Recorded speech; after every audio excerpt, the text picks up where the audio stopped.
I want money, but I want it to be the byproduct, not the end goal. Yes. Right? Because a lot of people will say, well, I need to make more, I need this, but they don't actually know what the purpose is. With fitness business owners, they may end up getting the bigger location or the multiple locations. They actually end up a lot unhappier because they're seen as successful, but actually it's taking them further and further and further away from the life that they want. Welcome to Profit Made Simple. Today is a special episode for two reasons. Number one, we are recording this in Dubai. What an incredible place, a great vibrancy, a great energy. Number two, I get to sit down with Mr. Dan Bolton. So Dan and I have known each other for a few years. He's someone that I hold in very high esteem, have a lot of respect for. He's a terrific thought leader. He's a coach. He challenges a lot of paradigms, and I'm very much looking forward to this conversation. Welcome, Dan. Dude, it's great to be here. And this, obviously we don't have a whole tour of the hotel, but this lounge set maybe gives the taste of the spaceship almost theme of like, I feel like we're in an episode of Star Trek being in this place. It is very futuristic. It's a fantastic hotel. There's a lot of opulence around, and you can't help but think bigger and be creative in an atmosphere like this, can you? Yeah, well, I'm curious to know, like, for you, what has been the impression of Dubai? Is this your first time? It is my first time. I love it. I love the cleanliness of it. I love there's buildings and cranes everywhere, so there's just activity. Yeah. The food is incredible. The people, the service is remarkable. So yeah, I'm a fan. Yeah, it's been good. It's one of those like places that I don't know if I could even live, but like visiting, you almost like pick up the energy, pick up a level of inspiration. It rubs off on you, like just being here and being a guy and being surrounded by supercars. Like, I don't know if I care about supercars, but when you see people like driving up in a Rolls Royce Ghost or a Ferrari or whatever, and it's their daily driver, and you're like, man, I drive, when I'm in Bali, I drive a scooter. This, being around people that have such high standards is really inspiring. So like, I love this place. It's really interesting. I've never seen as many Rolls Royce, Porsches, Ferraris, Lambos in my whole entire life. And yeah, it does. There's few cities in the world when I go, I feel the energy, I get goosebumps on the arms, the hairs go up. New York is definitely one of those, and Dubai has been that for me as well. 100%. So great place to host an event. So Dan is hosting an event here. I'm a participant, so it's the other way around. Normally I'm the one hosting the events, and it's been a phenomenal few days together. Lots of breakthroughs, lots of great concepts, lots of challenging frameworks. Now, you've been in the coaching space a little while now, but there's going to be some of my audience that knows you really well, others that don't. So let's just go back a little bit. What were you doing prior to the coaching entrepreneurial space? Yeah, so I grew up in New Zealand, and you've been to the city that I'm from. Amazing it's called city. Mount Maunganui in New Zealand, and I grew up in a single mother household, and kind of had a really crazy upbringing from the perspective of like my older brother and sister were basically drug lords, and it was really, really intense. And then went to high school, and that entrepreneurial streak was so big in me, that desire for freedom and autonomy. And so like I liked education but hated being told what to do. And so the first moment that I could drop out of high school, I did. And I'm not a good poster boy for telling people they should stay in school, because it went so well for me when I left. Like I left and found a great job, and I was telling you just before, I became the youngest sex ed presenter, like a sex ed teacher in New Zealand at 16. So I'd literally get paid to go into school, and we talked about sex, but really tons of like kind of positive life choice. How did that happen? How did you fall into that or make that happen at 16 years of age? Dude, it was really interesting. I had some older friends who were doing it. It was really interesting because it was like, I don't know who was running it. Maybe it was someone from our church or something like that. And they would basically have this curriculum that they would then have to find these people that they trusted to go and present it into schools. And so there were some people that I knew that might do it, every once in a while when they were in need. And then there were people like me that it became almost like a full-time thing, with basically schools would book us out, and then we would go in and we would present, I don't know if it was like kind of 7, 8, 9, 10 sessions with one class. Wow. So we would go in for a week and would get an hour with them, and then we'd come back the next week and do that. And then we'd do that through all the schools in our region. And so it was kind of a mix of, it was my skill set. I had some experience speaking in my youth group as a teenager, because our youth group was really funny. It was like mainly run by other teenagers. Like the whole philosophy of the youth group was like young people reaching young people. So our youth like leader at the time was 19. So it was like a really funny vibe. And so I had a little bit of experience there, and really passionate about helping other teenagers like myself. I was like 16 but going on 50. It was kind of like that, like felt like I was an old soul in a young body. The wise sage. Probably not too wise, but definitely aspiring to be something like that. And so I fell into it and really loved it. And then that led me into when I was 18. I found myself at this church and they were like, hey Dan, like we need a youth pastor. Do you happen to know anyone? And I didn't know really what I wanted to do with my life. I was pretty sure I wanted to do something with music, but I knew I didn't want to work for a church, right? And so that, they had this conversation a number of times, and eventually, intuitively, I knew it was the right thing, and I resisted it for a while. And so the problem was there was no young people at that church. So it was basically like, do you want to start a youth group? And so I said yes and put my hand up for that. And then that fast forward like 9 years, that's what I was doing almost a decade later, like when I was 28.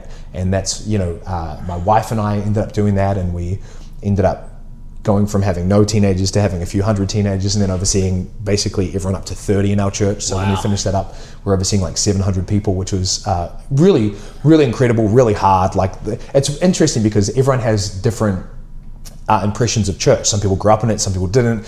And I'm sure the impression for some people is like, what do you do all day? And like, how is that even a job? And I can tell you, like, when you're in a part of a really fast growing church, when I started, there was maybe 100 people. When I finished, it was about 2,000.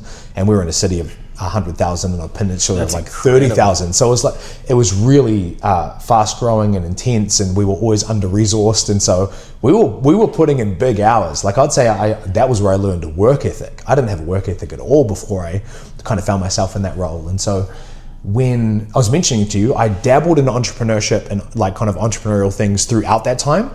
I found myself when I was like 21 or 22, I did some copywriting. I didn't know it was copywriting. I just was like, I'm writing articles for this website called healthyeater.com.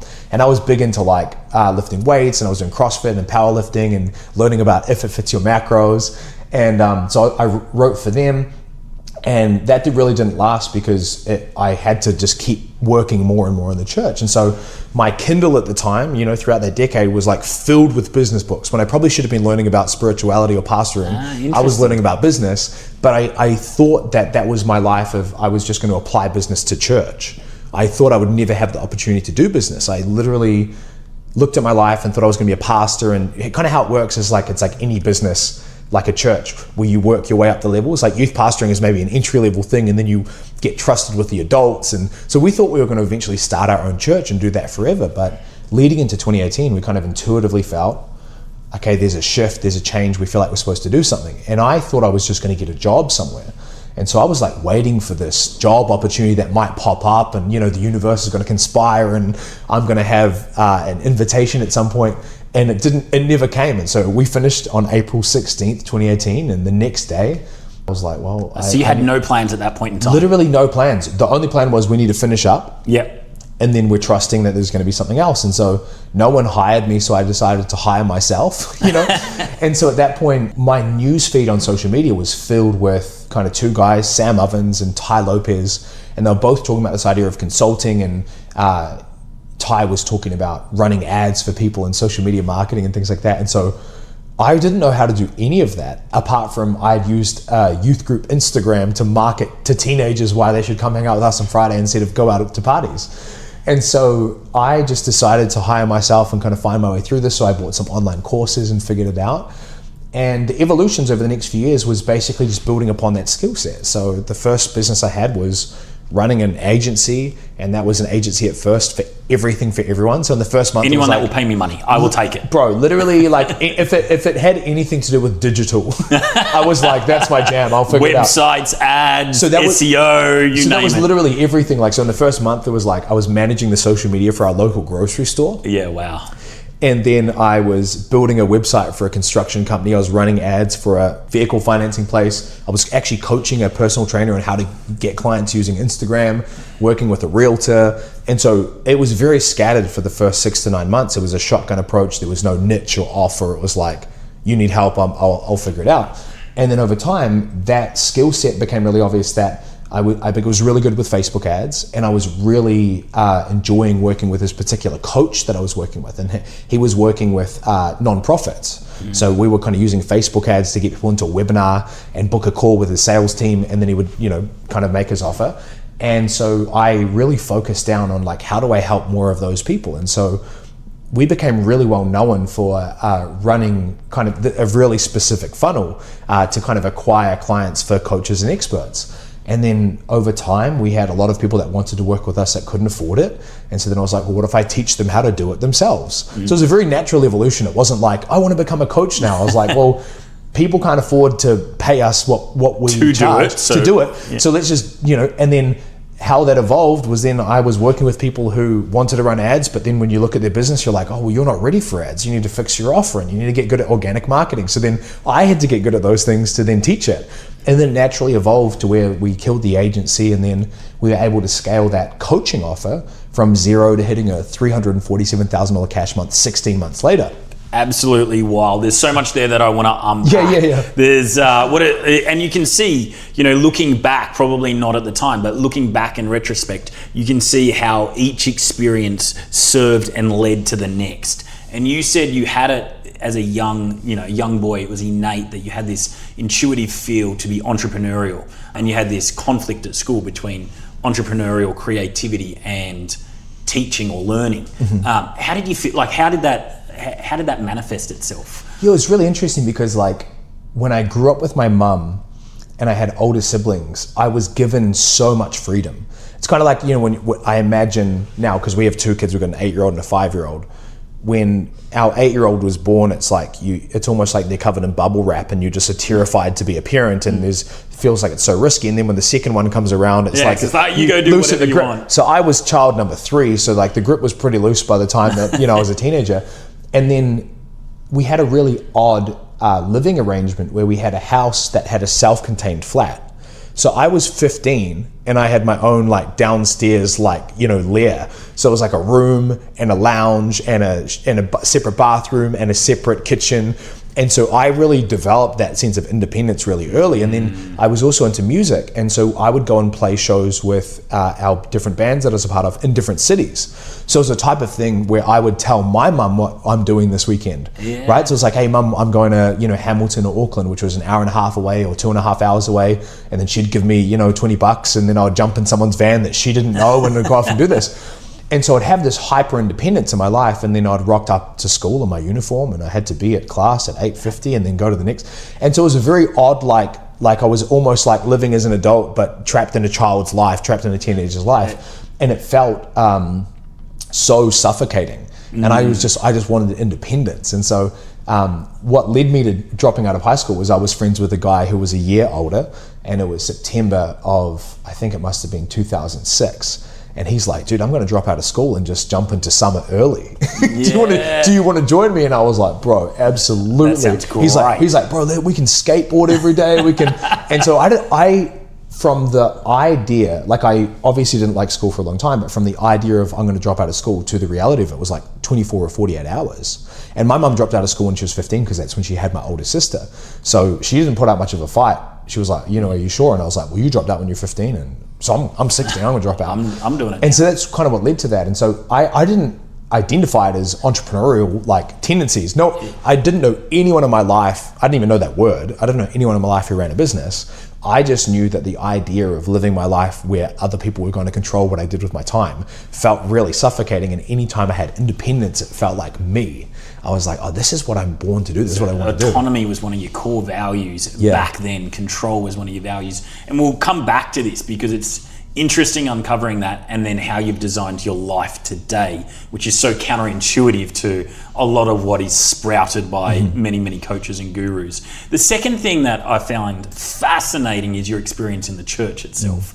So you were very much to me, I grew up in a church as well, so I understand the nuances in and around it.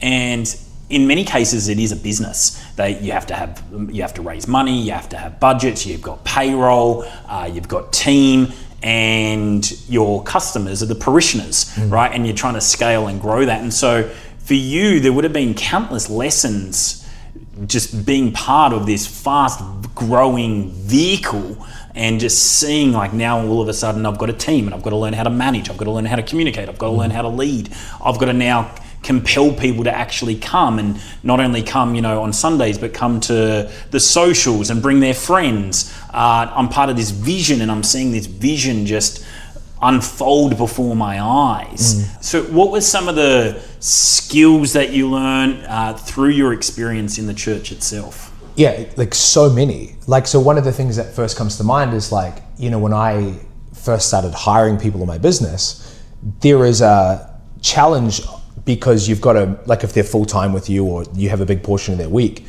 you've got to manage them more. But I'd had so much management experience with people I didn't pay who were volunteers. And so some of the fundamentals of that leadership of like, you've got to keep people inspired and enroll them in a vision and things like that. If you take that mentality to people who you're paying, it works even better, because now it's not just the expectation of, well, I pay you and you do the work. It's like, I'm trying to get you excited about the work we're doing, because that was what I had to do with volunteers who were getting no money. So and important. Then giving up their Thursday, Friday night or coming to a youth camp. Like, that's a hard sell where you're like, you're 25 and I'm asking you to come volunteer your Easter weekend to, And so that leadership, like really understanding that people respond to vision. And doing that for years within a church context to then bring that into business, it translated so well. And one of the other big things was, obviously it started when I was 16 going in these schools, but one of my key roles within the youth group that I led and then within the church was speaking. And dude, I don't think people understand how hard it is to speak in a church context. In business, it's very different, because in church, every time you speak, you're bringing a brand new message, because it's the same audience, right? So if we're working with a teenager, for example, there's 100 teenagers, and I'm speaking out of a school term, maybe 7 or 8 out of the 10 nights that we have. And some of them might be 10-minute messages, some might be 40. And so you're getting the same group of people in a room, and you're trying to bring fresh stories that you've never shared before, fresh insights. And then the second thing that's so challenging is you're teaching from this book that doesn't change. And then people have strong opinions about what that book means or what it doesn't. So there's like this really intense level of like, you're trying to study and you're trying to, like with business these days, like if I teach something, I go, hey, I could be wrong, and this is just my opinion, this is what's worked for me. But that doesn't work. That's just, exactly. It's like you get labeled a heretic. So it gave me so much experience where over those 9 years, I must have spoke 500 times, like in different capacities, from audiences of 20 to 5,000. And so especially when you're speaking to teenagers, like they don't even want to be there. I mean, many times they definitely don't want to be sent through a boring message. And so you have to engage people. You've got to figure out like how to inspire them, how to motivate them, how to tell stories, how to read the energy of a room. That was one of the big challenges I found when I went online, is there's no feedback. Yes. Right? So I'm like looking at a camera or looking at a Zoom screen, but in a room of people, you can read the room so well. You can see when people are looking at their phones and when their eyes are wandering around the room. So there was so many different skill sets. And the last thing I'd say is literally just dealing with people. Like that book, How to Win Friends and Influence People. Carnegie. Yeah, like that type of thing where you learn to use people's names and be really interested in people, and those skill sets were so fundamental coming into business. It's the foundations of marketing and sales and client delivery. I remember binging John Maxwell over and over and over again, right? It's like that idea of people won't remember what you said, but they'll remember how you made them feel, right? So all of these different principles, then translating it to business, gave me such a big leg up where I was able to get momentum quite fast in business because all of those skill sets were already there of how to deal with people. All I had to learn was like Facebook ads, which is typically easier than being good with people. Absolutely, yeah. You learnt foundational, fundamental skills that I see shine through you today. I mean, I've just heard you speak for 3 days. You didn't have a PowerPoint slide. You didn't have, much in the way of written notes, but you're a phenomenal communicator, and you didn't know it at the time, but you're thinking of hooks and you're thinking of stories in terms of keeping people engaged. And no doubt that served you so well in this entrepreneurial space. You said, you got pretty quick growth. I think that's an understatement. You had rapid growth to building a coaching business to over $350,000 cash collected. This is US dollars in a month.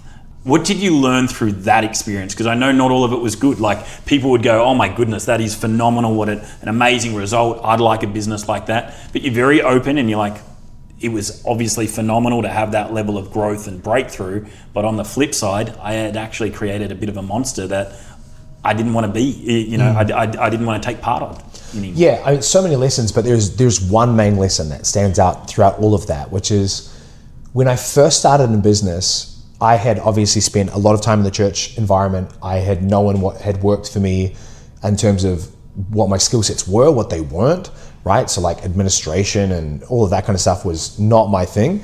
And so I'd done so many things over that kind of career, I guess you could call it, where I understood like how I was wired. I was 28 when I started business, not 20. So there was so much self-awareness that I had. And so I remember in April or May of 2018, like a month or so into business, I write in my journal, I say, I don't want to create a 7-figure agency. I just want to coach and create content and start a YouTube channel and start a podcast. Well, over the next 2 years, I built this $1 million agency that I intuitively knew I didn't want to build. And I did none of the things that I really wanted to do. I didn't start YouTube. I didn't do podcasts. And the reason is because number one, I didn't really know how to monetize it. I knew how to say, hey, I'm going to run your ads for you. I didn't really know how to coach people. I hadn't built those skill sets. And number two, I didn't find the place where YouTube or podcasts fit into the strategic part of the business growth. And so I basically leaned into what people were telling me to do. Like I was going through these courses and they were like, make this kind of offer and, you know, and people will love this kind of service. So I was just doing that. So you followed a blueprint that was laid out 100%. for you, but it was in conflict with the values that you had. Yeah. It was really interesting because I put so little value on what I intuitively felt because I didn't know how to make money with that necessarily. And I put so much value on the advice people were saying, this is going to make you a lot of money. But if I should have known anything about myself at that point in my life, it's that, you know, you're not a youth pastor for the money. Yeah. Right. So money was not the core motivation. It was like the bonus I was looking for. I didn't want to be broke anymore, but I knew like building a business around money wasn't the thing I was wired to do. But I ignored all of that. And then what was worse is it worked. And so now I had the success and I had like people saying like, this is amazing, and I had accolades. And so it reinforced this prison that I'd created for myself, which is like, it doesn't feel good internally, but it looks good externally. And like a lot of things in life, you don't really change until the pain of staying the same, you know, becomes greater than the pain of change. And so eventually like it all kind of started crashing down where I built this team of 13. And when I say it crashing down, I brought it crashing down because externally it was good, but internally I felt like I couldn't cope. I shared this the last few days. I was heavily drinking all the time, and there was just such a high level of stress where, you know, I'm more of a creative at heart, but all day I was just managing people. I was managing people in the US, so I was getting up early and my sleep was all over the place. So some mornings I'd wake up at 3 a.m. and I'd drive down the street and get 3 sugar-free Gatorades and some Monster energy drinks and then go back and run a sales team meeting. And like, it was just such an intense breakneck speed. But again, it was working. Money was coming in. People were saying this is amazing. People were joining the coaching program. And it wasn't really until I realized that I could not sustain it that I had to then go, okay, well, if I was to start over from scratch and actually trust my intuition and lean into my gut sense, what would I do? And that's really what led me down this path of what I'm doing now, which is much more in my wheelhouse. And it has so little to do with like a secret model or a hack, because it's resulted in more money, but almost by accident, right? It was much more about me going, okay, let's forget the money, right? That thought exercise of you have 10 million in the bank. What would you do with your life? And so that was really where I was starting to lean into, okay, I wouldn't have a team to manage. I wouldn't be jumping on sales team meetings, right? And doing projections and, you know, all of that. I wouldn't be creating a business model where I'm attracting people who need me as their savior, because that was what my coaching business was at the beginning. Your audience will be able to relate. There's like people who come in and are willing to own their journey and do the work, and then there are people who are expecting a magic pill. I'm signing up for the membership and working with the PT, and all of a sudden I'm going to get jacked, lean, toned, whatever it might be. And so my business was built off the wrong people because I was in the wrong energy. And so I'd really attracted and created this kind of monster where everywhere I looked, it felt terrible, you know, but again, externally, it looked amazing. It looked amazing. And so it was really that huge lesson of who am I creating this business for? And the big insight was, am I building my life around my business and I'm here to serve the business and keep it moving and keep all these people paid? Or is my business here to serve my life? And that was the big distinction where I was like, I want to have an amazing life. I don't want to have a shit life and an amazing business. right? And that was where I'd found myself. And so that big distinction, a line in the sand, was like, my priorities are all out of whack right now. And so what would it look like to redesign it and rebuild it from the right priorities, especially because I'm married and got kids and I felt like I couldn't be present with them. And that's just the entrepreneurial journey that many people just go, well, this is normal. And one of the things I've learned is like, normal is whatever you settle for. Normal is a reflection of whatever standards you create for yourself. And we know this to be true in health and fitness. There are people that are able to be in amazing shape no matter how stressful life gets, because that's a standard. That's right. And so that was kind of some of the big insights and learnings that came out of that really tough season. I want to unpack a few things there just for my audience in particular. I think just really the importance of, here's a blueprint. And yes, the blueprint actually works. You validated the blueprint by having this huge cash collected month, but it brought about more stress, more unhappiness, because it was incongruent with your values and your needs. So I think for those listeners out there or those people watching, if it's not feeling right, then it's probably not right.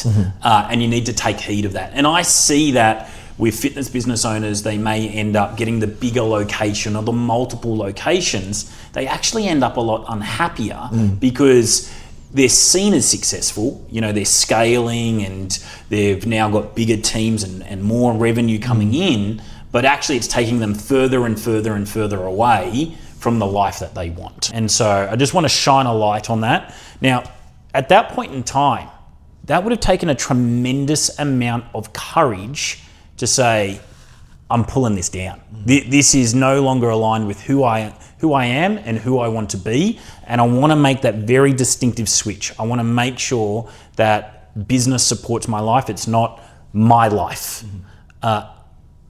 For people out there that may need to make similar hard decisions, how did you find the courage to do so? Well, I think I realized I was living out of a pattern that had been going on for a long time. You know, all of our life is a reflection of our internal patterns and our internal beliefs. And so one of the things that I hadn't realized I was doing and throughout all of my kind of older years, like even teenage years, but especially my 20s, was my life was about other people. And that sounds really noble when you're a pastor and you think you're saving the world, right? But that idea of putting everyone's needs before myself, like when I had a team, and this happens very often when I work with people who have big teams and they're going, I can't do this anymore. The narrative is, but if I let this person go, what will happen to them? And so then you're in this tension of like, is my business and my life, am I here to serve other people and put their needs before my own? Or do I need to look after myself? And there's a tension, it's like a paradox. It's like, when you're married, do you have a flourishing marriage by putting the other person first or by putting yourself first? And it's like, well, obviously it can depend. But one of the things I've realized is like, the best gift I can give anyone is the most healthy, loved, healed version of myself. But that wasn't the pattern I was living out of. The pattern I was living out of was like, well, this person needs a job. And so I don't want them on my team anymore. And I don't think we need them, but they need a paycheck. And so I'm going to keep them around. And so there was these stories that I was creating for myself of like, well, if I don't want to work with these clients anymore, where will they go? And it was the savior mentality that led to self-abandonment of like, you know, who cares what I feel and who cares how hard this is for me? I'm changing lives and I'm making an impact. And I think the pattern really shifted where I realized that it was not going to last long term. Like I realized that the candle was burning to such a degree where it was like, I can't even sustain this. So it's not even about like, you know, what's the more noble thing to do? I was like, I literally can't keep putting other people. So just practically, pragmatically, it was getting to this point where you're working long hours, you're drinking a lot, you're dependent on sugar. So even though you've got this, you know, you could see it for what it is I've got to look after myself. You didn't even have to make that decision. The decision was made for you. Yeah, and I also think there was like mentorship relationships that felt really complicated where like I had dad issues and I had these amazing, male role models that I just wanted to make proud. Yeah. So again, it was like everything was about the external, where it wasn't so much like I was living for other people in terms of their opinions. Like I had left behind the caring of most people's opinions, like the majority of people's opinions, a long time before that. But there was still like groups of people that I really cared about what they thought about me. And it was almost like, you know, I'll build a terrible version of business for myself where my soul feels like it's being compromised. But if you're proud of me, maybe that'll be enough. And I didn't realize how deep those patterns had gone. And I think where many people find themselves when they are constantly pushing, right? Going multi-location, adding in more classes, whatever it might be, going to the bigger facility. Tapping into the reason why behind that drive is such a challenging but necessary thing to do, because this happens a lot in entrepreneurship where people share with me their financial goals. And so they might come to me and their business is actually great and their life is great right now, but they're like insistent, I need to get to X revenue or else. And when you ask why, the wheels start to fall off pretty fast. So I need to get to $1 million a year. Oh, that's amazing. Like, why is that a goal for you? Because like, it would just be awesome. And why would it be awesome? Just like, it would be cool. Like, and in our space, it's like, there's this company called ClickFunnels and they have the 2 Comma Club award. And so like, someone's like, oh, that'd be cool to get that. But oftentimes people are so deeply on autopilot and these patterns are just like showing themselves through the person's actions, but they have lost sight of why they're doing what they're doing other than growth. And that must be good because making the numbers go up means that I'm doing something right. And I think allowing yourself to tune into what you need, what you want, who you are, why you're here, what motivates you, what drives you, is a very challenging but like necessary step for most people. And that conversation is one that most people will spend all of their lives out hustling to ignore. It's such a great point. I love it. And I want to ask you is, when you're in the thick of it though, how do you develop the ability or the capacity to have that self-awareness, to kind of pull yourself out and go, why am I doing this? And so you started to come up with some realizations. These are the values that I want. And now I'm in conflict with them. I'm serving other people before I'm serving myself. But how were you able to, in amongst all of that, and there's going to be listeners that are feeling the same, they're going to resonate with what you're saying. How did you have the level of ability to start asking yourself those questions and uncovering the motivators and drivers and beliefs and patterns that were leading to these behaviors? So it's like when you talk to someone about like financial vision for their life, if they're living week to week, the financial vision is like, I just need to pay next week's bills, I need to pay rent. There's no capacity in them to think beyond that because they're in survival mode. But most people live in that way with the way that they manage their time and energy. They're living week to week, day to day, moment to moment, where there's no margin. And so the only way that I know how to explore that is to create some level of margin in your life, right? Like that idea that we get our best ideas in the shower, right? There's nothing magical about the water. It's the fact that we are now no longer doing anything. And for entrepreneurs, there is that sense that we always have to be going and going and going. And so like these conversations will never come up, right? No. Because you're so busy that if you have the uncomfortable feeling, you're going to self-medicate and it's going to be through work or substances. And we want that feeling to go away. The only way to really dive deeper into these questions is to allow the feeling to be there. And for you to not fix it and not run away from it, but create some margin. So when you think about like therapy and counseling, sometimes the magic is in no way connected to the person listening to you or giving you feedback. It's you creating margin for yourself to explore how you're actually feeling under the surface. And so when I was going through this transformation, the wrong way for me to talk about it or imply how it rolled out was I got unhappy and then I got really clear on what I wanted. The truth was I got unhappy and I was clear on what I didn't want and I had no idea of what I wanted. And so what I had to do was slow everything down. So in 2022, I call that my eat, pray, love year, right? Because I reduced my work hours significantly. I was working about 8 to 12 hours a week. And if you're wondering what do I do with the rest of the time, it's like I was just spending a lot of time with myself and it was like awful.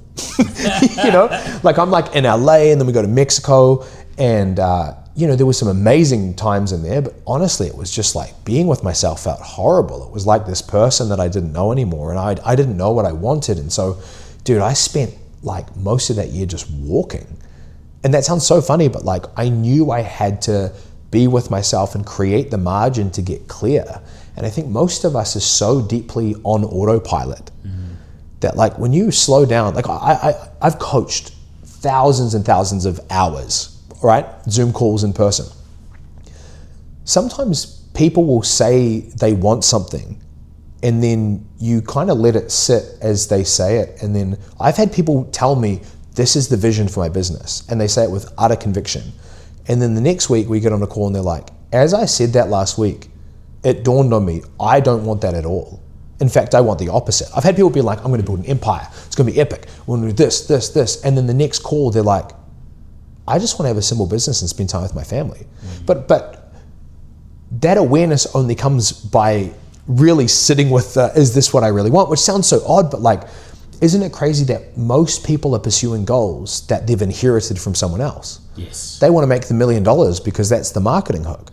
But do they want the pressure and the responsibility that comes from running $1 million facility? They might not. Now, there's nothing wrong if they do, but getting clear on, is that my goal or is it someone else's? Am I on autopilot or am I intentionally creating this life for myself?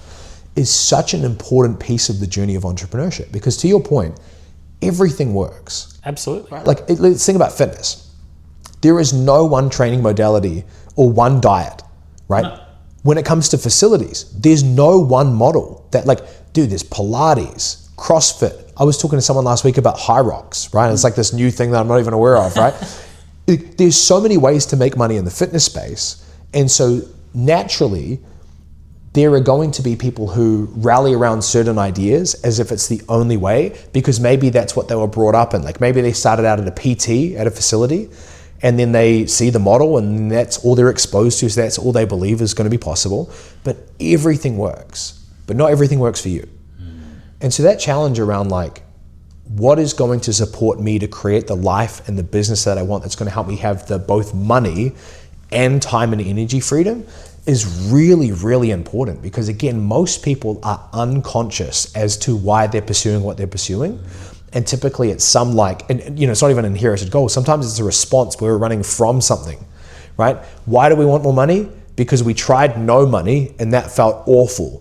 So if we have more money, then surely more will be better and always be better, right? We go to 50,000 a month, then 60,000 a month, we go to 100 members, let's go to 120, let's go to 140.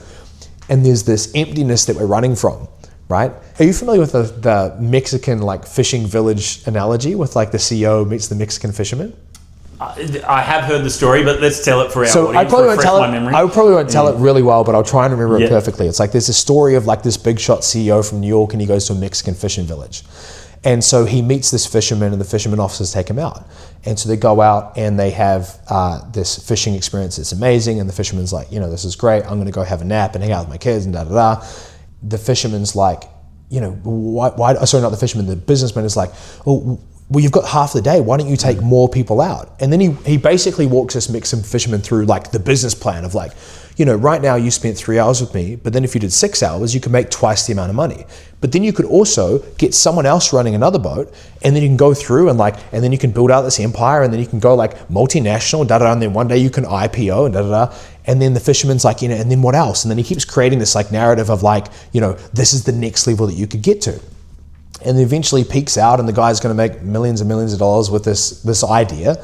And then the Mexican fisherman's like, what next? And then the businessman's like, and then you could retire in a fishing village in Mexico, fish for a few hours a day, and then have a nap and hang out with your family for the rest of the day. Basically creating this like very long-winded way of like, you could get to the point where you have exactly what you already have right now. And I think so many people put such a pressure on themselves, and it makes no sense because they might be closer to what they want than they realize. Now, this doesn't mean that everyone should stop growing their businesses and they've got their perfect amount of money, especially in the gym space. Like, it's a brutal, competitive space, low profit margin. So maybe the answer is you need to keep growing, but having the self-awareness to know when it's no longer efficient, when it's no longer helping you achieve what you want is really important. I'll share one more thing. Tai Lopez, I'm sure your audience might know who he is. He's like an internet marketing guy. Really phenomenal. Very interesting guy. Has a great way of delivery. Check him out. Your audience should relate to this. He talked about this idea of the efficient frontier of like a bell curve. And so it's like when you get started in working out, right, as a young guy, you've got one goal, right, which is like how to impress the girls. But you can work out so much and get such a big physique that now the only attention you get is from other guys. Right? You've passed the efficient frontier, right? Meaning like now you're in the diminishing returns of like the reason you started is no longer what you're actually getting out of it. This happens in business where it's like you might prioritize income and profit, but then you go, I can scale and then I'm going to reinvest some of that money to new facility and new equipment and new team members. And now all of a sudden you've doubled revenue, but profit's the same. But if you were honest with yourself, profit was the most important, right? But now you've got twice the amount of responsibility, twice the headcount, twice the workload, but for no more return. Having that awareness of like, why are we in this to begin with? Like, what do we want out of it is really, really important. And unfortunately, it's only through the path of inner work, through reflection of really understanding like, how am I wired? Why am I here? Why am I in this industry? Why am I doing this in the first place? What am I actually trying to work towards? Do you get the answers that you need? It's not going to be through jumping in the shower, going for a walk, and then you figure it all out. It's through really exploring like what's most important to me. But on the other side of that is all the joy and fulfillment, and I think a lot more money. Because when you do that, you then figure out what you are optimizing for. And when you can figure that out, you can create a much more efficient business model. You can really get clear of going like, actually right now, our business is great, but if we could figure out how to make it more efficient and more profitable, I don't need more revenue, I don't need a big facility. It really breaks down a lot of the illusions of what we think we need. We actually might be much closer to what we want than we realize. Yeah, I love that. There's so much there that I just want to again shine a light out on for our audience. Number one is the importance of white space. And a lot of the time we will not give ourselves this because we might have this mentality that we need to be busy, we need to be grinding, we need to be productive. And so we don't allow ourselves that white space. Now that white space for you could be journaling, it could be going out for a walk. For me, it's just doing my runs without a podcast and without an Audible book at times and just giving myself some time. And the greatest breakthroughs I've ever had have been when I've actually given myself that white space. So if you're not doing it right now, make sure you incorporate it. The second is, and I love that point, that we're unconscious towards the goals, why we're working towards the goals. And that example you gave on the bigger facility or the larger facility, when really what we wanted a certain amount of freedom and profit, we end up compromising it. And that happens all too often. It really does. And what we do see is we see a lot of these businesses expand, but the profit remains the same because of cost creep and everything else. And so again, ask yourself why. What's your driver in that? And ask it several layers deep. I loved your example where you didn't ask one why, you asked multiple whys to really get to the heart of it. And then the last point that I just loved is sometimes you weren't aware of what you wanted at that point. And sometimes we're actually better understanding ourselves by what we don't want. So like right now, if there's things in your business, in your life right now, write them down that you don't want. And then we can start building a life that gives you the inverse of that. So I'll quickly touch on something. So like we talked about the Mexican fishing village thing where basically the businessman proposed that he goes through this really arduous journey to get to the exact point he's already at. And I did an exercise a few years ago that honestly sounds so simplistic that when I share it, I feel like it's just the dumbest idea. But it's the idea of creating the ideal day. A really amazing life is just made up of a lot of amazing days. And so we as entrepreneurs can overemphasize the importance of the financial piece. But the reality is that if you become rich but you don't have your health, you have nothing. If you become rich but you don't have time, you have nothing, right? And so allowing yourself to get crystal clear on maybe you don't know whether you want to have a facility and what that looks like and what scale looks like. But if you just start with what you don't want in your lifestyle, okay, what's the worst day I could imagine for myself? And for me, I was living my worst days. Like I'm on Zoom all day in a dimly lit room, fueled by energy drinks. Like let's start there. I don't want to do that. And then getting clear on like, what exactly do I want to do? Forget the business model from an activity standpoint every day. Even down to like, where do you want to live? Like, what's your ideal geography? What's your ideal like weather, right? Like, what time do you wake up? Like, entrepreneurs, especially in the fitness space, dude, brutally sleep deprived, up at 4:30 in the morning because they got to open the gym at 5 hours. So if you check in with yourself, maybe you love that. It's fantastic. But if you don't love that, you should have an active plan to figure out how to not live that every day. And so not just tying success and goals and progress monetarily, how do we get to a point where we look at our calendar and it excites us, not makes us want to puke? And I think like that is a very powerful place to start from and then work backwards. Okay, so I don't know how long it's going to take. I don't know how I'm going to get here, but this is the vision I have for my life. I'm going to finish work at 2 p.m. I'm going to pick up the kids. Every night we're going to have a family dinner, nutritious food. We're going to sit down. We're going to share our days, right? I'm going to hang out with my wife in the evening, like getting clear on minute by minute almost like what you want your life to look like was one of the most helpful tools that I ever engaged with to get clear on like, okay, so then if that's the life I want, how do I create the business that supports that? Because if you do the inverse, then you're constantly chasing and compromising on the life stuff to support this monster of a business that can never seem to get enough of your time. Yeah, such a good point. One of my good friends, and we were talking about him off camera before, he's been on this podcast, he's Craig Ballantyne, and he has a framework called the Perfect Week Formula.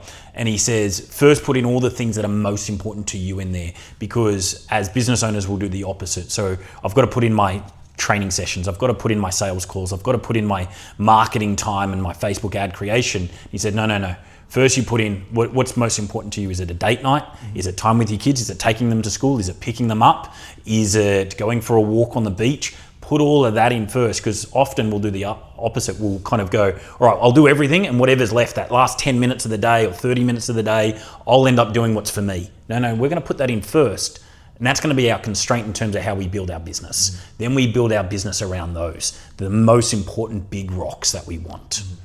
Yeah, it's very powerful. Very, very powerful. In terms of models, I want to continue along this theme, because you shared a model that I absolutely loved over the last 3 days, and that was the 4 H's to scaling. And we've touched on some of those already so far, but I think it's going to be really helpful for my audience. So do you mind sharing that? Yeah, of course. So the 4 H's are really holistic across all business, right? I don't think it's just for the online space. I think gym owners, Completely applies. agree. So the 4 H's are heart, head, hands, and how. So if we start with the end, the how piece, that's the part that people overemphasize. And I know for you, it's like you're working with different facilities, different gyms. There's not that many strategies you have to teach. It's not like, should we charge $1 or $1,000? There's probably like really solid pricing strategies in terms of how to get in new members, how to get in new clients. Like there's keep them. Yeah, those can evolve over time, but it's not like there's 1,000 things that work. There's a few key pieces. The problem with strategy is that we overemphasize it because we think that we're one like magic hook, one magic funnel away from all the success we want. And that's why most entrepreneurs stay so stuck, because they're trying to create an outside in model where if I add the funnel, it grows the business, then eventually I'll feel the way I need to feel. And one of the things I've realized from my own journey and from coaching over 1,000 people is like that entrepreneurship is an inner game, right? It is much more about who you are and then how that expresses itself in entrepreneurship, in your activities, how you interact with people, and then how that contributes to the business than it is about finding the magic thing on the outside. And so heart is a couple of key pieces. The first piece is like the physiological piece, right? So if you're not taking care of yourself in the basics, let's say like you're sleep deprived. Yeah. Like sleep deprived, you're dehydrated, right? We know that like if you just take someone who's like, oh, this is so funny. My mother-in-law, unbeknownst to her, was just chronically dehydrated, where the only liquid she had was coffee. And so she had to have like liquid eye drops all throughout the day, because I imagine her body was just, absolutely starving for water. And so I got her drinking water, and then all of a sudden she's like, oh my gosh, this is like, I don't need eye drops anymore.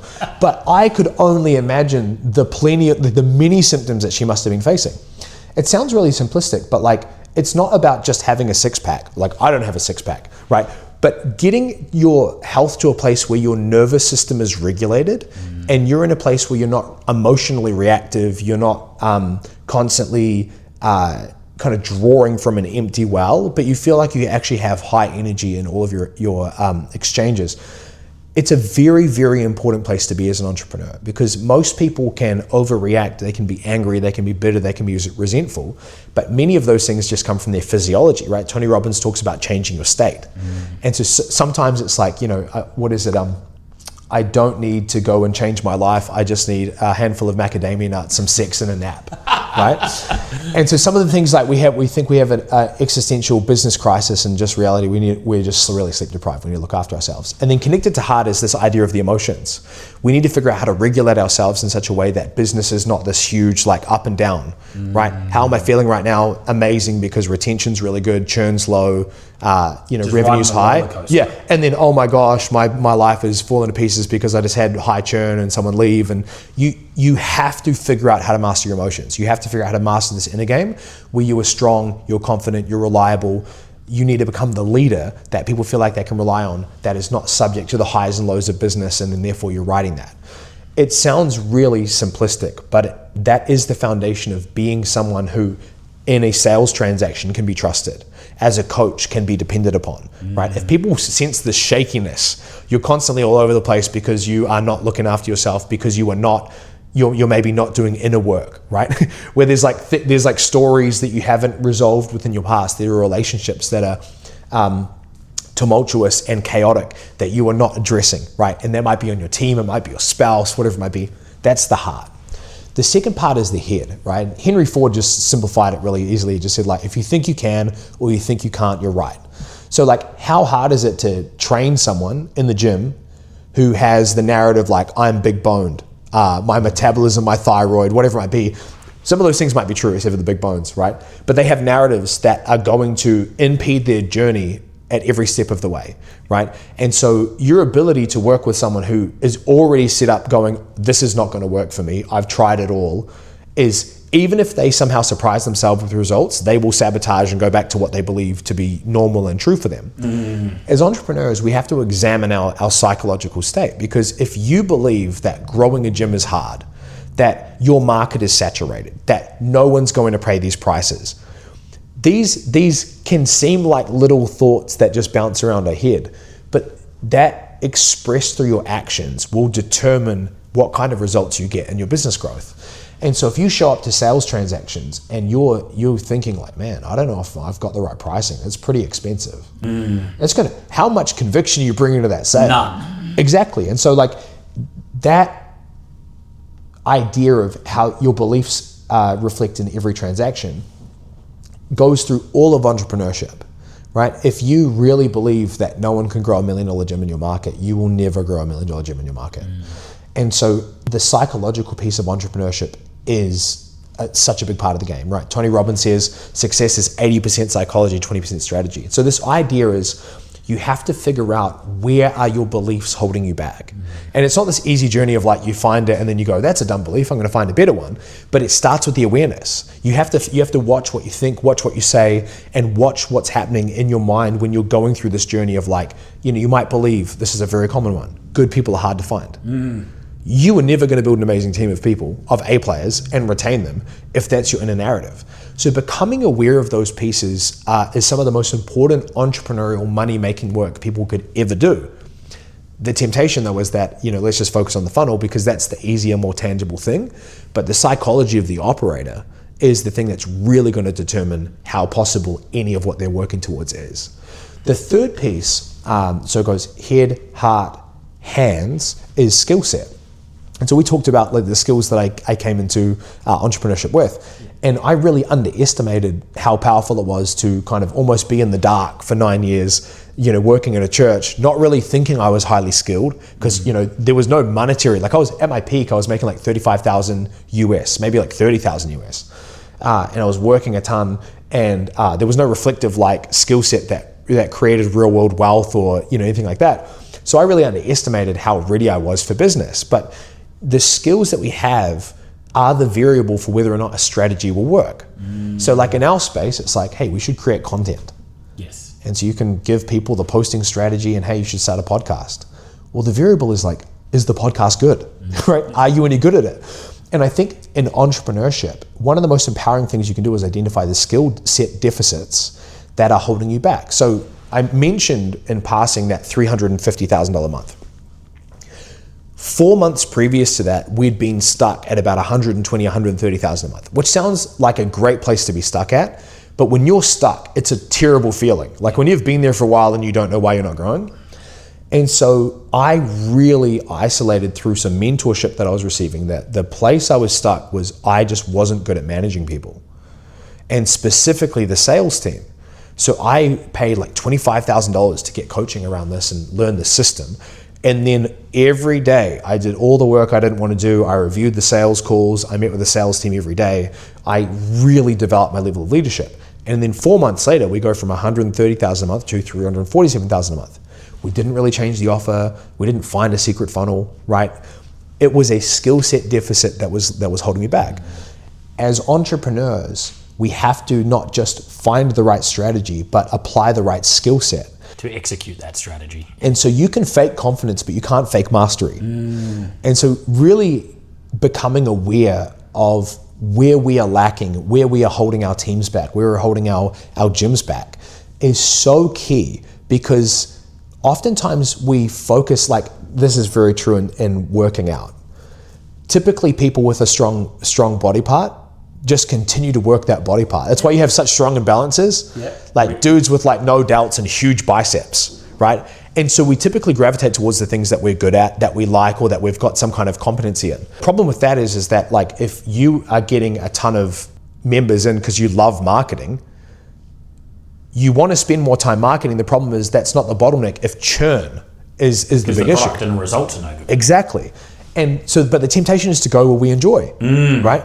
And entrepreneurship is about like filling bottlenecks, like and plugging holes. And I think really identifying in every season what skill set is holding me back from the next level, and really taking the time to figure that out, whether it's through reflection or coaching and mentorship, is one of the most important things you can do to go from one level to the next. Because again, in my experience, it's very rarely an external strategy that it's like, oh, my pricing, I changed it and I put a 99 on the end or a 97, it's almost never the hacks. Yeah. It's always like, okay, we've got the strategy, but then how good of a skill set do I have in applying that strategy? And so for everyone listening, the strategy matters 100%. But getting the right emotional state, the right physiological state, so you're not reacting, but you're living with intention, you're confident, you're dependable, people can trust you because you are even-keeled and you can regulate your emotions, right? Having the psychology that empowers you and doesn't hold you back. Really making sure you're not just tapping into the small thinking of the market or the industry that you're in, but surrounding yourself with people who stretch you and cause you to believe that things are possible for you. And then the third piece is the skill set, making sure that you are actively fixing the deficits in your skill set. Not just gravitate towards the things you love, but gravitate towards the things your business needs, and then obviously applying it to the right strategies. Love the model. Guys, take a look at that. Number one, look at your heart. Are you doing the self-care? Are you managing that emotional regulation? Tony Robbins was asked, what is the number one skill needed for success? His answer, emotional regulation. Yeah. So are you regulating those emotions as well as you could be? Are we responding or are we reacting? Then we have a look at the head. We've talked about limiting beliefs. We've talked about, whether you think you can or you can't, you're both right. And it is very, very true. So start to really challenge those, start to become aware of those, and speak to your coach to shine a light on those, because often they can pick them up before you can as well. I love the point you just quickly touched on it. And it's one of the reasons why I'm here is changing those beliefs can be done so in a different environment. And what I mean by that is if I put myself in a room where all of a sudden, like they're challenging norms on what is possible, then that starts to shift what I believe. And I'll never forget I'll give you a real example of this. You and I have a mutual friend, Taki Moore. I was involved in Black Belt, similar time to you. And I thought my coaching program was going pretty well. I had about 30 clients at that point in time. And I was speaking to a guy called Chris DeFay, and he was telling me how he had 140 clients. And immediately it just switched. I had this limiting belief on what I thought was big, what I thought was good, what I thought was possible. But being in a room full of other people actually shifted and changed that as well. And then the skills. This is where I've been really doing a lot of thinking over the last 3 days is we all hit these bottlenecks. Success is not linear. We know that. It's not a straight line. And we hit these bottlenecks or these extended plateaus for a period of time. Quite often what that is it's just shining a light on your skill gap.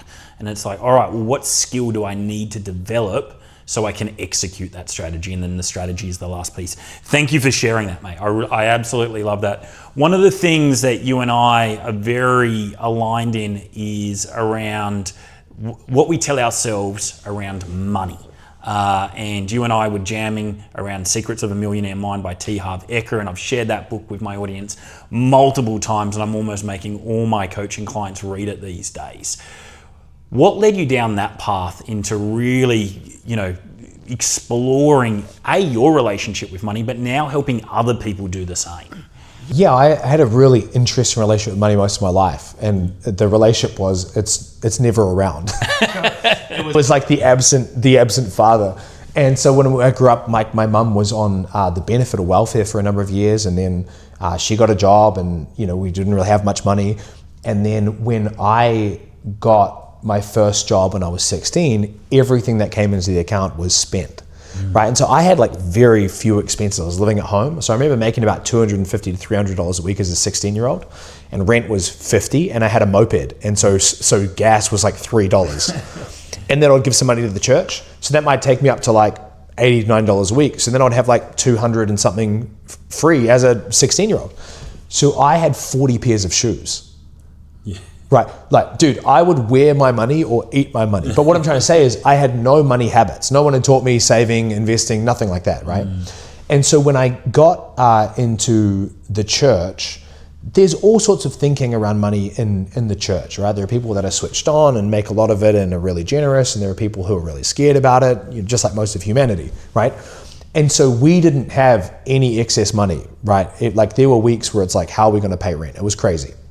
But then whenever we might find ourselves with any sort of an excess, it was an unfamiliar energy. You look at was it uncomfortable? It was super uncomfortable, and it was unfamiliar. There was just no skill set to know what to do with that. It was just like it's there. So like money's meant to be spent is probably the belief that So you went back to the 40 shoes. Totally. So it was either like money's meant to be spent or meant to be given away. It's meant to flow through me, not be stored. And basically what would happen is like we would be at a church conference or something like that, and we'd have $1,000 in our account, which is insane. And then we would give it away. And it would take me back to the familiar brokenness of like, oh, this feels comfortable. This feels...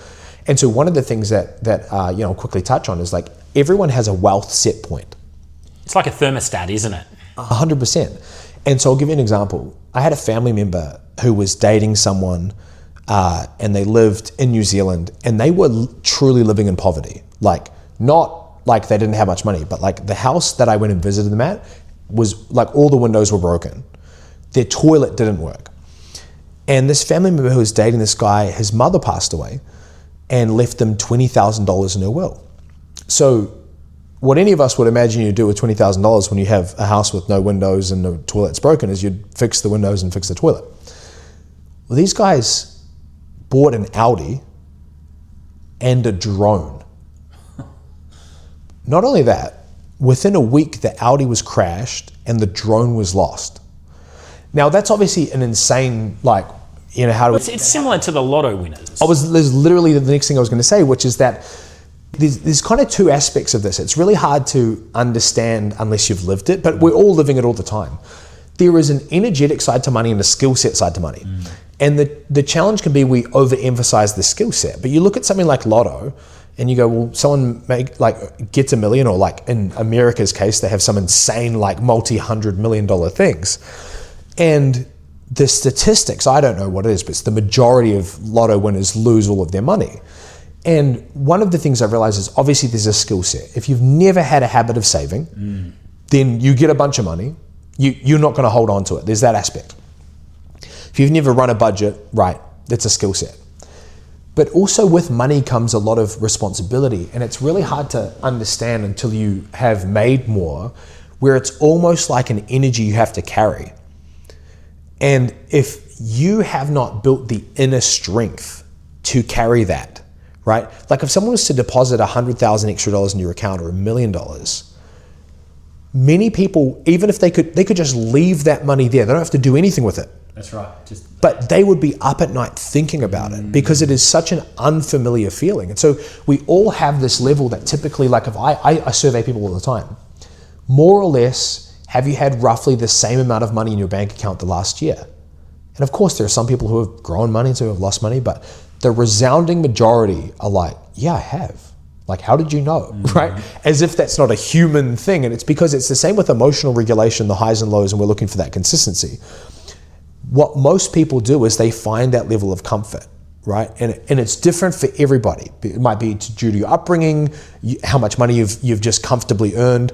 But people might have this level, let's say it's $5,000, $10,000 in their account. If that starts to grow, people actually feel uncomfortable and then they spend it. The same when they lose weight. It's the same. Exactly that. It's like the homeostasis. Correct. Yeah, it's coming back to that And point. then when you go under, you feel really uncomfortable and you go in hustle mode and whatever else, and you start pinching pennies to get back to that point. The only way you ever become wealthy is if you intentionally figure out how to hold the energy of money without having to react. It was like the same conversation we had at the start of this podcast. You have to sit with the uncomfortable feelings. And most people will never anticipate that having more money brings discomfort. But it brings discomfort because it is unfamiliar. And the only way you can ever get rich is if you are okay with being in the discomfort of having more money and not reacting, not just doing something with it because now I have the money so I must need to buy a car or fly business or whatever it may be, but actually be comfortable with the stretch, with the growth, right? Because the only way your body loses weight is typically how I've experienced it. I've been in this weight loss journey recently where you will hit these plateaus. And if you let that tell you you're no longer losing weight and you start changing everything up, right, your progress is probably going to stop. You might even rebound. But if you keep doing what you're doing and you go, my body's just simply taking time to adjust, right, then you start to then all of a sudden you've been stuck for a week or two and then all of a sudden the weight starts falling off again. And it's because your body is also trying to find its set point. Like what's going on right now, this is unfamiliar for us. So money is very much the same way. And so it's very important for people to understand that like income is like making money is a skill set, but keeping money is a different thing, right? And so you have people often, and the most common experience people who increase their income is they have lifestyle creep. And you can look at it through the lens of like, oh, we're all hedonistic and we just want better things. And but my experience is that it's just scary and unfamiliar for people to have more money. And I had to go through that journey where I was like, the first few years of my business, I made great money compared to what I was making, and I still had no money. And I was like, how is this happening where I'm literally making 4 or 5 times what I was making, and I had no money. And so I had to very consciously like look at the beliefs, look at the emotional regulation, and just observe the discomfort of like, the only way I'm ever going to get rich is if I can just sit with money and allow myself to just be with it without having to do something about it and react. And how do you sit with that discomfort? Is there anything that you can offer to our audience? Because no doubt they've had times where they've had that discomfort and then they've gone and sabotaged it, gone and spent it, and just to get back to that thermostat, homeostasis level. How do you sit with it? I think how I think about it is that firstly, everyone should have a financial vision for their life. And typically, like most people, the financial vision is based out of scarcity, which is I don't want to be broke. And so maybe it's the running away from, where it's like, I grew up and there was no money. And so now you can actually get to a point where you're making good money and keeping good money, but it's still out of the wrong energy, right? So it's not just like, is it growing? It's like, it could be growing for all the wrong reasons because you're still terrified of losing it all. And so what we want to do is have a healthy relationship with money, because money is not good or bad, it's just neutral. And so we want to use it as a tool, not have it as our master. And so the financial vision piece is really key, which is like how I think about it for people is, if you were to get an extra $100,000 right now, what would your vision be for that money, right? Most people do not have a financial vision that goes beyond the ego just saying, I want more money. And one of the things that I really believe is that like it's easier to make money when you have a purpose behind it. Now the purpose doesn't have to be spending or generosity, but it's just like, why do you want more money? And so for me, earlier this year, we retired my mother-in-law. And then, what's on my list is I have these different goals where I want to retire my mom, and then I want to buy her a house in cash and different things like this. And so when I'm thinking about making and keeping more money, I'm thinking about enrolling it in this vision, right? I don't just want to sit on a pile of cash like Scrooge McDuck and feel really cool about myself. Money is the tool that's going to help me create this version of my life and create this version of myself that's really compelling. But then I have to figure out what are the beliefs that are getting in the way of actually doing that. Because if we had the right psychology, we would all be, wildly rich. But we have beliefs that then inhibit our ability to make it and keep it and grow it. And so like I posted about this recently. I said, you can't both hate the rich and want to be one of them. Right? And so we have to examine the way that we look at money, the way that we look at people with money. We have to look at the way our mind thinks about looking at a restaurant and seeing the most expensive thing on the menu, right? economy versus business class. All of these things bring up these money stories. And there was this amazing book by a lady called Jen Sincero, I think her name is.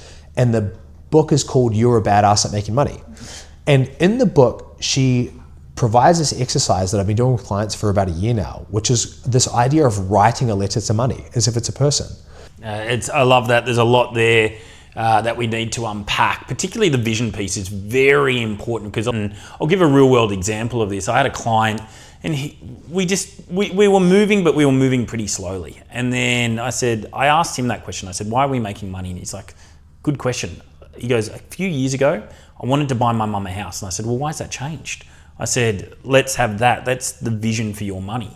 And so what I want you to do is I want you to get a picture of the house that you want to put your mum in. I want you to put that on your phone screensaver. I want that on your computer screensaver. And I want you to be looking at that. Well, what happened? A few months later, all of a sudden he started attracting more money. Why? Because he had a vision for that money. Similar before, when you were saying like, a lot of the time we're unconscious. We've got, we're doing things, but we're unconscious as to why. We have a lot of unconscious beliefs around money. And so it again is that awareness. So start really looking at some of the beliefs that you may have and some of the attachments that you have. And then we need to actually replace them with more empowering attachments and beliefs as well. Yeah, and what you were saying there about the vision of buying them on a house. I think there's something really specific about purpose and service that attracts money. Yes, I agree.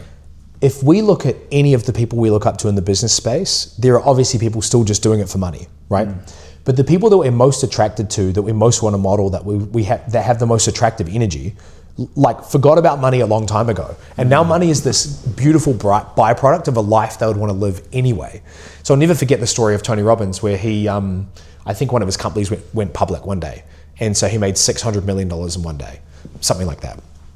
But he was told literally right before he was about to go on stage at one of his events. And so someone's like, Tony, you're amazing. You've just made hundreds of millions of dollars. And he's like, oh, great. Is that it? I just really want to get back to the event, And for him, it was just like this blip on the radar because he wanted to go do what he was meant to do. And the more I position my life to just help people, right? Not as if I'm running a charity and trying to pretend like I don't want money and I don't want an awesome life, but to make sure that I'm keeping first things first, right? I want money, but I want it to be the byproduct, not the end goal. Yes. Right? Because there are ways to make money. Like I think about it like this. It's like you can reach your goal weight if you're losing weight by really taking care of yourself or being anorexic or bulimic. That's right. You can make money the same way. You can have sex through manipulation and force or through attraction. And so there are ways to make money that on the other side of it, you are not a better version of yourself. So when I think about making money, I see that money flows to purpose and money flows to service. And so it's not about being a martyr and saying, hey, listen, I'm in the gym game because I want to change people's lives and I'm willing to make no money. No, you're allowed to want money. But when you position what's most important as the change and the impact, when you're sitting, like if we just make it really practical, when you're sitting with someone and you are truly convicted that you can help them, and you're sitting with them and you're doing a sales transaction for a personal training session or a new membership, and all you're thinking about is how different this person's life's going to be in 6 to 12 months if they join your gym and actually show up, that you could change their life. That person will feel a different energy and a different level of conviction for you than if you're going, man, I would love to get the sale right now because I need the commission. And you can say all of the right things and follow the script and have the right tonality. And I'm telling you right now, the person on the other side will feel the difference. 100%. And the moment I stopped needing clients, both financially and emotionally, I got way more clients because all of the neediness disappeared. And I was just like, well, if I'm going to shoot a video, I'm shooting a video because I want to shoot it and I want to talk about things I want to talk about and I want to help people. Not, oh my gosh, I haven't created content in 5 days and I need to do this to generate some leads. The energy with which we bring to every interaction is more important than the interaction itself, right? You can have the sales conversation and you can do it with the right script, but with the wrong energy, and you will not get the result than if you have no script, but the right energy. And so really figuring out within, like what I inherently believe about everyone is the deeper they go into this, who am I and why am I here? It all leads to service. It all leads to contribution. No one is here in life just purely for hedonistic reasons. When you really do the work and really examine, people want to be useful. They want to serve. It doesn't matter whether they love cooking or love cleaning or love, like there are freaking plumbers out there that are like, they can't wait to install this water heater for someone because it's going to change their family's experience of, the shower, whatever it might be. When people really become aware of their gifts and their talents and their zone of genius, it's always going to come back to now, how do I use that to impact other people? And the more disconnected we are from that, the more friction we're going to have in attracting money to us. But the more connected we are to that, the more vision and passion and fire we have for what we're doing, the easier it is to attract money. I love it. And it can be this interesting paradox, because on the other side, sometimes I will hear from people, oh, Dan, I'm not doing this for the money. And that's actually one of those beliefs where you got to go, totally. You got to challenge that, right? Yeah.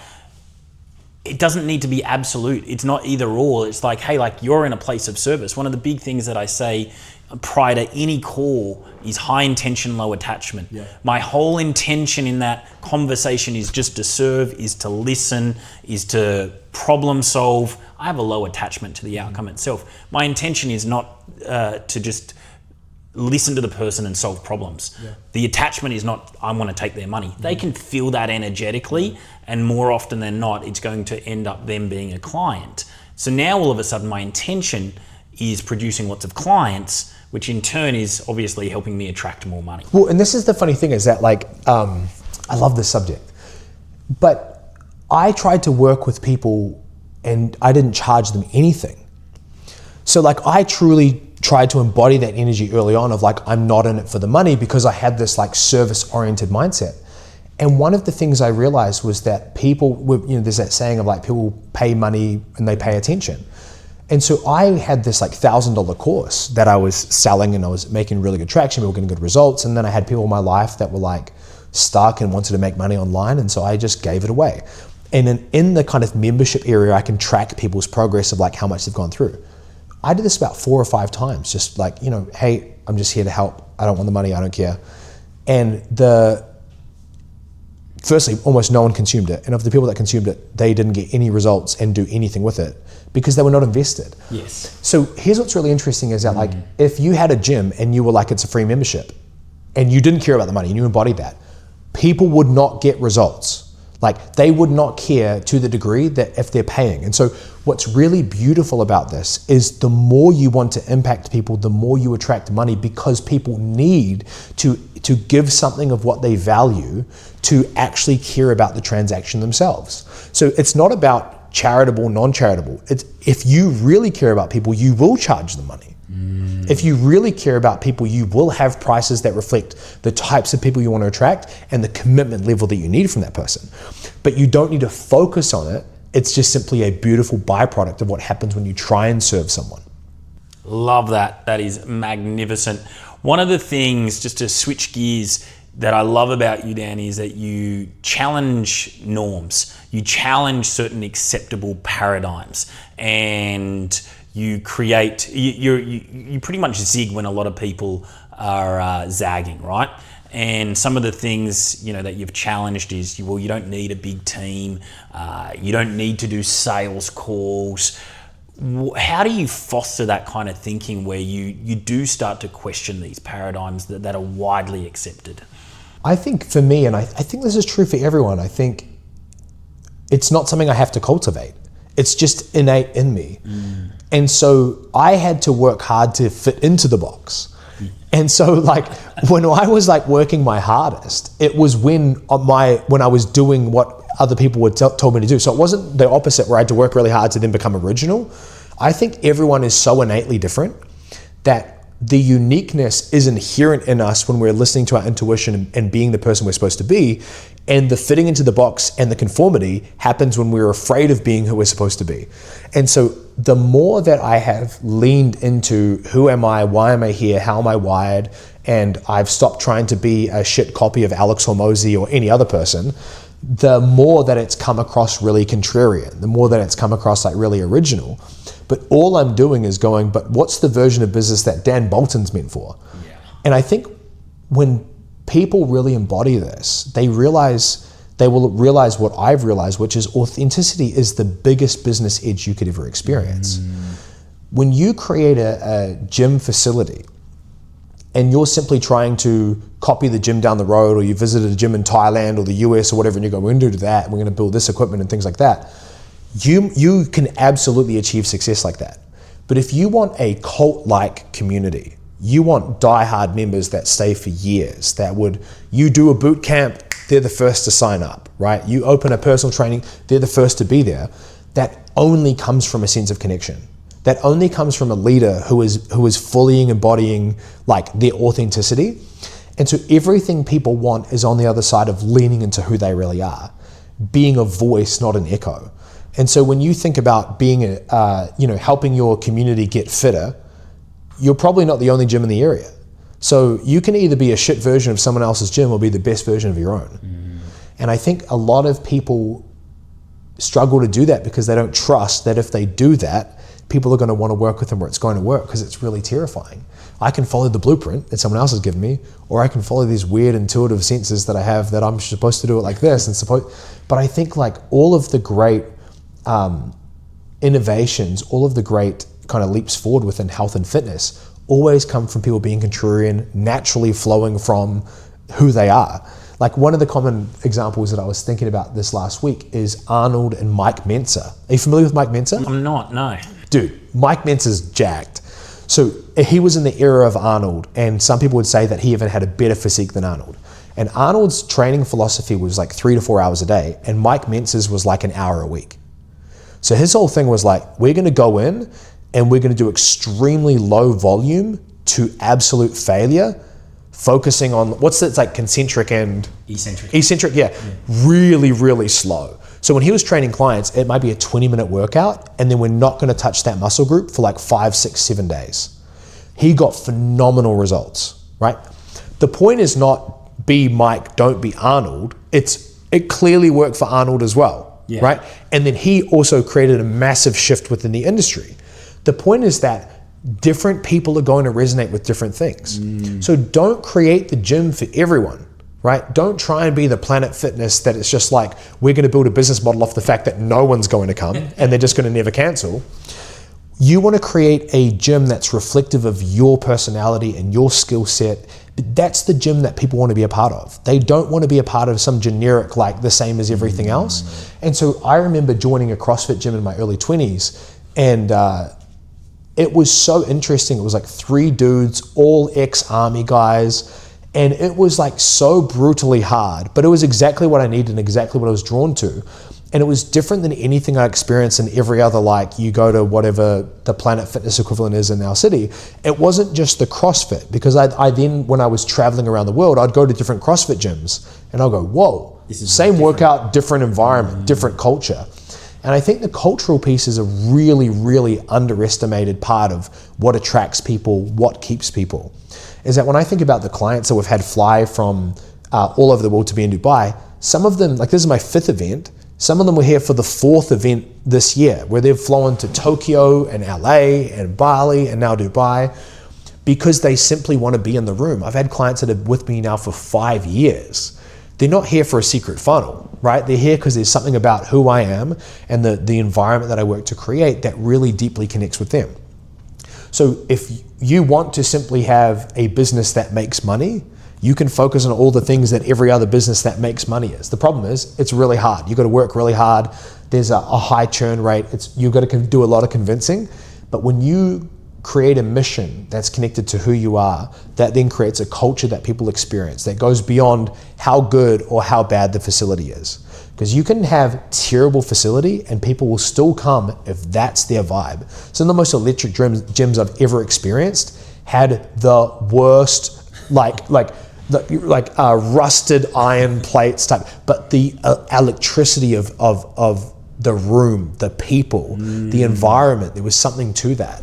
And I think that's a very, very undervalued part of entrepreneurship, especially when it comes to creating an environment like a gym, is really understanding that people don't just buy into the facility, they buy into the owner and the culture that the owner has created through the team, that then the environment is that they experience. Yeah, it's in our world, it's people don't buy coaching, they buy coaches, right? And so I think particularly in the gym space, there's more competition than there's ever been. We've got incredible franchises and beautiful fit outs and the most expensive Eleiko Techno Gym equipment and Watson dumbbells and everything else. Yet the greatest differentiator is you. It's not the space, it's not the equipment, those things are niceties. But if you are true to you, then you're gonna start attracting, you're gonna be a magnet for people that also have the same values. And that is what culture is built on. Culture is built on that alignment of values and standards and philosophies that are authentic to you. And nothing will be better for your business in terms of attraction and retention of both members and team members than that. Yeah. I think the delusion I have that has served me really well is that competition is a myth. Competition only exists when you are trying to be the same as someone else, and then there can only be one winner. Yeah. But when you simply double down, even if you're a franchise, be a different version of that franchise where you are actually expressing your uniqueness in such a way that you could never be compared to someone exactly the same franchise but in a different location, right? There should be a level of uniqueness that is able to be brought out. Like there are gyms with amazing facilities that are struggling to get members, and then there are guys down the beach with a medicine ball and a skipping rope that have booked out boot camps. Right, so there's always going to be anomalies that we can study. So it's never just about one thing. It's never like, well, we have a cold plunge now and so we're going to get members. It's like, well, your environment sucks, so like people are still going to churn. It's really creating that that understanding of like, I don't think competition exists. Like people are going to go to the coffee shop that sometimes has inferior coffee because they really love the barista and they love the brownie and whatever else. Yeah. Like it's never as black and white as the best wins. I don't even think the best exists. What's the best airline? Depends who you ask. What's the best city in the world? Like so subjective. I've been searching for the best city in the world. I have one of my best friends growing up. He lives in New York, and I like visiting New York, and I go there, and then I'm like really glad to leave. Like I could never live in New York. He loves it. He like comes alive. Yeah. So competition doesn't exist in nature the way that we think it does. And it's always about like, are we doing what we're supposed to do? And then when we do what we're supposed to do, we let that frequency of authenticity be felt. The right people are going to be attracted to us. Yeah, so well said. I've loved this conversation. I'm going to land the plane now with our final question, Dan. And it's one that I ask most of our guests. And that is, what is the best piece of advice you have ever been given or you have received? I think the thing that served me the best came from the course that I bought from Sam Ovens, And a lot of advice that I've received is, sometimes advice I receive, it comes from like a Pinterest quote where you're like reading, you're like, this is exactly what I needed. But one of the things that's guided me so much is Sam just said this really offhanded comment of like, you've got to believe in your ability to figure things out. I think one of the things that's guided me is the way that I've traversed models and industries and, fell on my feet from church to hiring myself the next day and being in business was just this idea that like, I believe in my ability to figure things out. I can outlearn anyone. I'm not going to outwork anyone, right? That's not my philosophy, but I can outlearn someone. I can be more teachable. I can embrace a humility that I can learn from everyone, and that through that I can believe in my ability to figure things out, right? Taking on the client and saying, yeah, I can totally figure out Facebook ads, and then staying up all night to watch the courses to then launch the ads, like believing in my ability to figure things out. I think entrepreneurship is this more than anything an identity of being a scientist. Right? We're just testing things. We don't know anything for sure. And so if you embrace that idea of like, no matter what it is, no matter the season, no matter the challenge, I believe in my ability to figure things out, whether it's on a personal level, a business level, a scale level, a team level. That's a belief that served me really well. I love that belief. It's a very empowering one, and it gives you the autonomy and control. Thank you, Dan. You've shared so much gold, so much wisdom, so many profound insights. Now, there's going to be a lot of people that will want to continue learning from you after this conversation. What's the best way they can connect with you? Probably on Instagram, at Bolton, Bolton. And if you look at the link in my bio, there's a bunch of YouTube videos and stuff like that. So that's probably the best place to find me. Get involved, guys. He's just a fountain of great knowledge, insights, and he's constantly learning. And that's why I've flown across the world to learn from him for the last 3-4 days. Dubai is nothing if not far away. It is very far away. But thank you so much, and let's do it again soon. Thanks, bro. Thanks.